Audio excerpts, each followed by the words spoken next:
Agora vamos falar sobre os hormônios femininos, né? Eles são substâncias produzidas pelo nosso próprio corpo e eles têm um papel fundamental, importantíssimo no bom funcionamento do nosso organismo. Mas ainda existem muitas dúvidas quando o assunto são os hormônios. Roda o VT e a gente conversa sobre isso aqui no estúdio.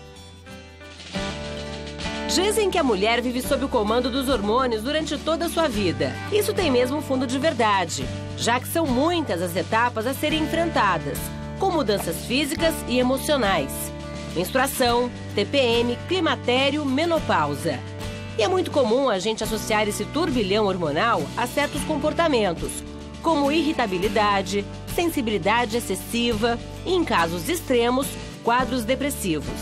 Essa variação de humor nem sempre é levada a sério e faz a mulher, muitas vezes, ser vítima de preconceito.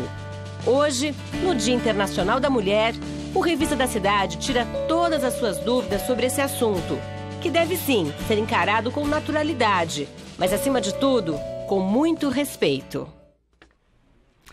Sem dúvida nenhuma, respeito é o que a gente não só pede, como exige, né, mulherada? Vamos falar sobre o assunto dos hormônios, então, com Patrícia Gonçalves, doutora que está com a gente hoje, ginecologista e obstetra. Seja bem-vinda. Quanto tempo? Eu agradeço. Tudo bem? O convite novamente. A gente que agradece a presença para tentar entender um pouco mais sobre isso, né? Porque, como a gente falou, são muitos mitos, muitas verdades nesses assuntos com relação à questão hormonal da mulher, né? A gente pode afirmar que os hormônios realmente regem a nossa vida? Sim. Tanto no homem quanto na mulher.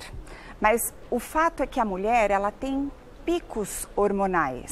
E as duas fases que tem esse pico hormonal que mexe com a estrutura orgânica, psíquica, emocional da mulher, comportamental, é a menarca, que é quando a mulher menstrua pela primeira vez, e isso faz com que ela tenha ciclos regulares ou não, dependendo dos hormônios, né, da função hormonal dela, e a menopausa, quando esses hormônios entram em falência e ela passa a ter manifestações clínicas, manifestações emocionais que mexem com toda a estrutura da vida dela.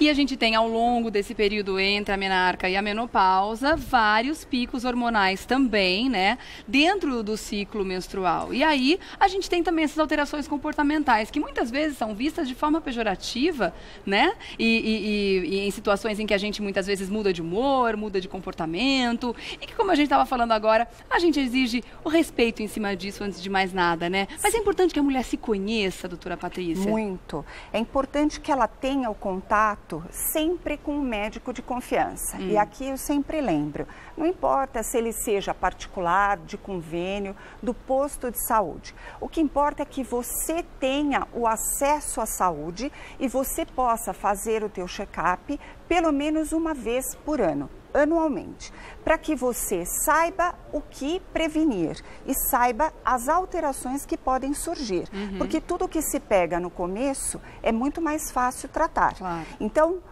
lembrando dessa fase, né, entre a menarca e a menopausa que você falou, as grandes coisas que acontecem, e uma delas é a própria gravidez. Sim. Quando a mulher engravida, e aquela coisa que você acaba de dizer, que é o respeito, a mulher engravida, ela fica muito mais emocionalmente sensível. Uma explosão de hormônios no corpo da gente, Exatamente, né? É uma explosão, você falou o termo correto. É uma explosão de hormônios. E muitas vezes, até no pós-parto, eu costumo dizer, na maternidade, orientando a paciente, a oscilação dos hormônios, a descida do hormônio da gravidez, a subida do hormônio da amamentação, faz a mulher ter uma tristeza pós-parto, que dura um período de 15 dias. É importante que o marido saiba, porque muitas vezes ele não sabe controlar isso. Acaba entrando em conflito com a família muitas vezes. Com a doutora Patrícia Gonçalves, eu quero saber quais são os principais hormônios presentes no nosso corpo. Nós temos dois hormônios que comandam o nosso equilíbrio na fase tanto do climatério quanto da menarca. né?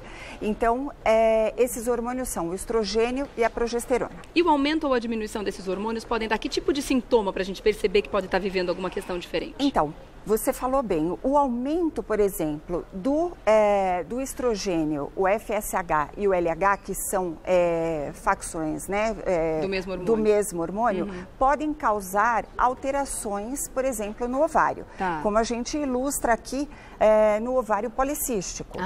Então é interessante, muita mulher enfrenta, muita né? mulher. E isso fala também a favor de alimentação irregular, porque o ovário policístico ele cursa com intolerância à glicose.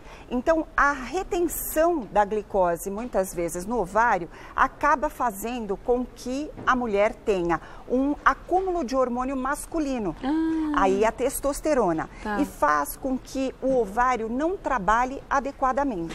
Porque a testosterona é importante, mas tem que estar no nível adequado também. A mulher tem o hormônio masculino, que é a testosterona, mas tem que estar equilibrado. Certo. E a testosterona ela é responsável também pela libido, pelo desejo sexual. E eu tô vendo aqui alguns itens, né, que muitas vezes fazem parte da nossa alimentação. Por que eles estão aqui? Linhaça, a gente tem a soja, tem o leite. É muito importante a mulher saber do que ela se alimenta para compor o organismo dela.